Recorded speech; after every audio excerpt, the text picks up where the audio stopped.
34 contratos completos. Firmas que un notario público asegura jamás haber puesto sobre ningún papel. Y una familia entera, padre, madre e hijo, señalada directamente ante la Fiscalía General de la República por un delito que puede terminar en años completos de prisión. Si viste el título de este video y te preguntas cómo una simple demanda por derechos de autor terminó convirtiéndose en una investigación penal de esta magnitud, te lo voy a explicar con documentos oficiales, cifras exactas y declaraciones textuales de los abogados involucrados en todo este proceso. Vamos al hecho, sin rodeos ni vueltas innecesarias. Aquí está el problema que vamos a resolver hoy, con todos los detalles y sin dejar nada fuera. En 2021, Christian Nodal y sus padres presentaron una demanda civil contra Universal Music para recuperar los derechos de sus primeros 3 discos de estudio. Para respaldar ese reclamo ante el juzgado, entregaron un conjunto de contratos que, según ellos, probaban con claridad que esos derechos les pertenecían legítimamente. Universal Music revisó esos documentos con muchísimo detalle técnico, y lo que encontró terminó escalando el conflicto del terreno civil al terreno penal de forma bastante rápida. Entre 32 y 34 contratos con firmas que, según sus propios peritajes especializados, eran completamente falsas. La pregunta que se hacen millones de seguidores en distintas plataformas es cómo se llega a un punto así, con una familia completa señalada penalmente por documentos que ellos mismos presentaron como prueba de su propia inocencia ante los tribunales. En unos minutos te voy a contar el nombre completo del notario cuya firma habría sido falsificada y la frase exacta que usó para desmentir cualquier relación con la familia Nodal. Quédate hasta el final, porque ahí está la clave de toda esta historia. Para entender cómo se llegó a este punto tan complicado y tan mediático, hay que regresar al origen completo del conflicto, que ya lleva casi 5 años desarrollándose entre bastidores. En noviembre de 2021, Christian Nodal anunció públicamente su salida de Universal Music, la disquera con la que había firmado desde el inicio mismo de su carrera profesional y bajo la cual lanzó éxitos que lo consolidaron internacionalmente en toda la industria del regional mexicano, como Adiós Amor. Según explicó en su momento a distintos medios de comunicación de habla hispana, la ruptura se produjo por discrepancias en el manejo de sus producciones musicales y de sus derechos de autor, un tema que consideraba absolutamente fundamental para el control total de su propio catálogo artístico. Nodal presentó una demanda civil completa ante los tribunales mexicanos para recuperar los derechos de aproximadamente 50 canciones pertenecientes a sus 3 primeros álbumes de estudio, Me Dejé Llevar, Ahora y Ay Ay Ay, y firmó posteriormente un nuevo contrato completo con Sony Music para continuar su carrera sin ninguna interrupción. Para sustentar esa demanda ante el juzgado correspondiente, y de manera bastante detallada, la familia presentó hasta 34 contratos firmados, todos supuestamente certificados por un notario público de buena reputación dentro de su gremio profesional. Y eso no es lo más impactante de esta historia todavía. En unos minutos vas a descubrir lo que encontró la disquera al revisar esos contratos con muchísimo detalle técnico, y por qué ese hallazgo terminó siendo tan grave que llegó hasta la propia Fiscalía General de la República en cuestión de meses. Si todavía no te has suscrito a este canal, este es el momento perfecto para hacerlo, porque aquí vas a encontrar el análisis más completo de este tipo de historias legales tan complejas, con documentos verificados, declaraciones textuales y contexto real, sin quedarnos solo en el titular llamativo que ya viste en otro lado sin ninguna explicación de fondo detrás. Universal Music no se quedó de brazos cruzados ni un solo momento frente a esos 34 contratos que la familia había presentado como prueba principal de su reclamo legal ante el juzgado. La disquera denunció formalmente a Nodal y a sus padres ante la Fiscalía General de la República, acusándolos directamente de haber presentado documentos con fecha anterior a los que realmente habían firmado con la empresa, algo que en términos legales configura un delito de fraude genérico bastante serio. Según explicó el propio abogado de Universal Music, Ulrich Richter Morales, en distintas entrevistas concedidas a medios de comunicación durante esas semanas tan intensas, incluso el notario que supuestamente había certificado esos contratos negó por completo, de manera categórica, haber trabajado alguna vez con la familia Nodal en ningún trámite legal previo. Ese notario, identificado como Luis Fernando Ruibal Cocker, aseguró frente a las autoridades correspondientes que jamás había certificado documento alguno relacionado con la familia González Nodal, y que su firma estampada en esos papeles era completamente ajena a él y a su propio despacho notarial. Suscríbete si quieres que sigamos investigando este tipo de historias con hechos verificados, revisando siempre las fuentes originales y los documentos disponibles, sin inventar absolutamente nada de lo que te contamos aquí. Este proceso legal, además, no ocurrió de forma aislada dentro de la vida del cantante. Casi al mismo tiempo que se investigaba la presunta falsificación de estos 34 contratos, se confirmó que Jaime González, padre del propio Nodal, había renovado ante el Instituto Mexicano de la Propiedad Industrial los derechos sobre la marca Cristian Nodal hasta el año 2036, sin haber notificado con anticipación a su propio hijo sobre ese trámite tan importante. Es decir, mientras la familia enfrentaba unida esta acusación penal tan grave frente a Universal Music, en paralelo se gestaba otro conflicto, esta vez puramente familiar, sobre quién controlaba realmente el nombre artístico del cantante. Frente a ese doble frente, tanto legal como familiar, Nodal terminó registrando una marca completamente nueva, El Forajido, en un intento por construir una identidad comercial propia, independiente de la estructura que había manejado su carrera desde que era menor de edad. Pero eso no es todo. Frente a esa negativa tan contundente del notario ante las autoridades correspondientes, la investigación avanzó hacia un terreno todavía más técnico y especializado, el de los peritajes en firmas y documentos oficiales.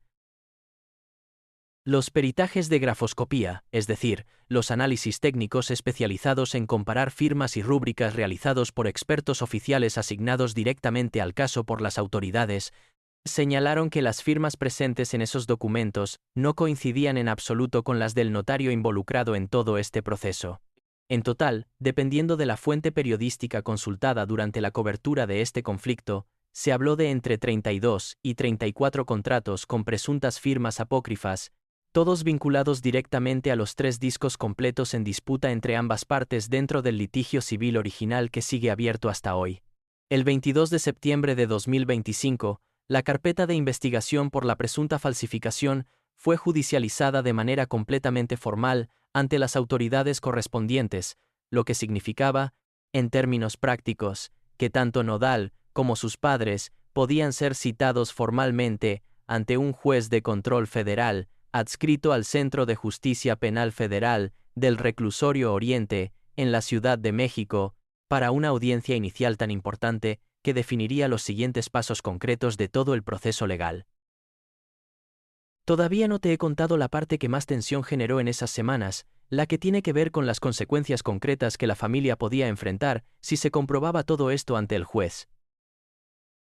En una entrevista completa para el noticiero de Ciro Gómez Leiva por la mañana, transmitido en Grupo Radio Fórmula, el abogado de Universal Music fue directo y sin ningún rodeo sobre las consecuencias que podía enfrentar el cantante si se comprobaba finalmente la falsificación de esos documentos ante el propio juez. Penas que podían oscilar entre 4 y 8 años completos de prisión, además de multas económicas bastante considerables para toda la familia involucrada directamente en este proceso legal tan complejo. El propio abogado llegó incluso a mencionar la posibilidad de medidas cautelares todavía mucho más severas para toda la familia, incluyendo la retención del pasaporte del cantante, la prohibición absoluta de salir del país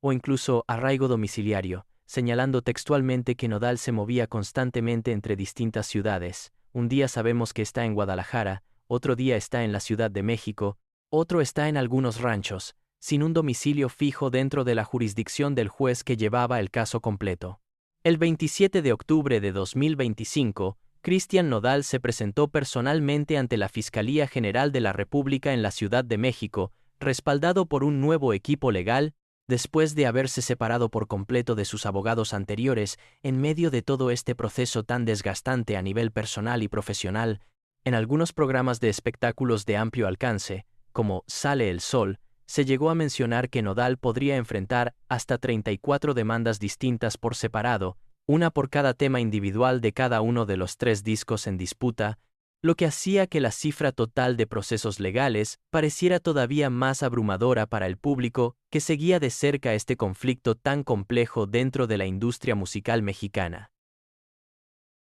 El desenlace de esta primera fase tan tensa llegó apenas unas semanas después, y resultó ser bastante más favorable para el cantante de lo que muchos analistas y medios de espectáculos esperaban en ese momento tan crítico. El 19 de noviembre de 2025, tras una audiencia que se extendió por más de 17 horas completas dentro del propio juzgado federal, una jueza federal rechazó vincular a proceso penal a Cristian Nodal y a su familia completa, una decisión que representó un alivio enorme y casi inmediato para el cantante después de meses de incertidumbre legal constante. La decisión se basó en que el exabogado del cantante, identificado como Luis Trejo, había violado el principio de secrecía profesional con sus propios clientes al declarar ante la fiscalía que había sido él mismo quien presentó la demanda original junto con los documentos que Universal Music señalaba como falsificados.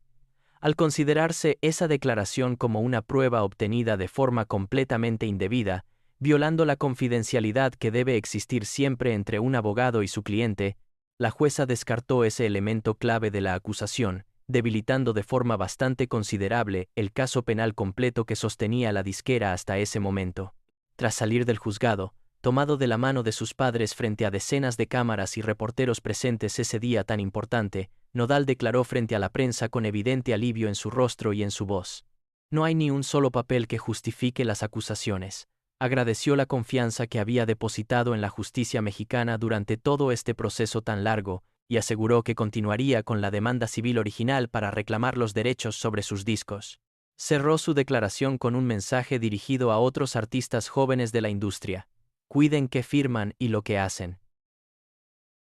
Y aquí está la resolución completa del problema que planteamos al inicio de este video. Aunque la jueza rechazó vincular a proceso penal a Nodal y a su familia, en noviembre de 2025, eso no significa que el conflicto haya terminado por completo, ni que todas las consecuencias legales hayan quedado descartadas para siempre. El litigio civil original, el que busca definir de manera definitiva quién es realmente el dueño de esos 3 primeros discos, sigue su curso dentro de los tribunales mexicanos, y hasta el momento no se ha descartado públicamente que Universal Music decida apelar la decisión de la jueza en el frente penal, buscando reabrir esa vía legal en el futuro cercano. Los representantes legales de la disquera han manifestado en distintas declaraciones que están abiertos a llegar a un acuerdo comercial con el cantante para cerrar de una vez este capítulo tan desgastante para ambas partes, pero advirtieron con bastante claridad que, de acreditarse finalmente la falsificación de esos 34 contratos, podrían existir consecuencias penales serias para toda la familia,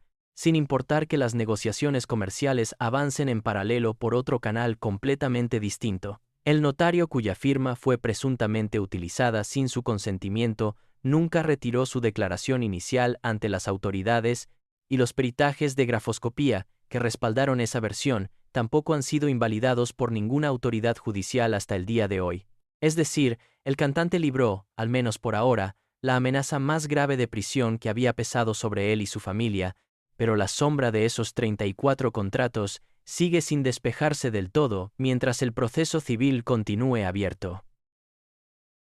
¿Tú qué crees? ¿La familia Nodal actuó de buena fe presentando esos contratos ante el juzgado? ¿O crees que la acusación de Universal Music tenía fundamento real y sólido desde el principio de todo este proceso? Déjamelo en los comentarios, y cuéntame si te parece justo que un artista, siendo prácticamente menor de edad cuando firmó sus primeros contratos con una disquera tan grande, todavía tenga que enfrentar este tipo de acusaciones años después por documentos relacionados con esa misma etapa temprana de su carrera musical. También cuéntame qué opinas de la decisión de la jueza de descartar la declaración del exabogado por violar la confidencialidad con su propio cliente, y si crees que ese tipo de tecnicismos legales deberían pesar tanto en un caso de esta magnitud tan mediática. Si esta historia te ha dejado pensando en todo lo que hay detrás de los contratos que firman los artistas jóvenes al inicio de su carrera, imagina lo que vas a encontrar en los próximos videos de este canal. Aquí existimos para contarte lo que otros canales no se atreven a investigar a fondo, siempre con hechos verificados, documentos judiciales y contexto completo,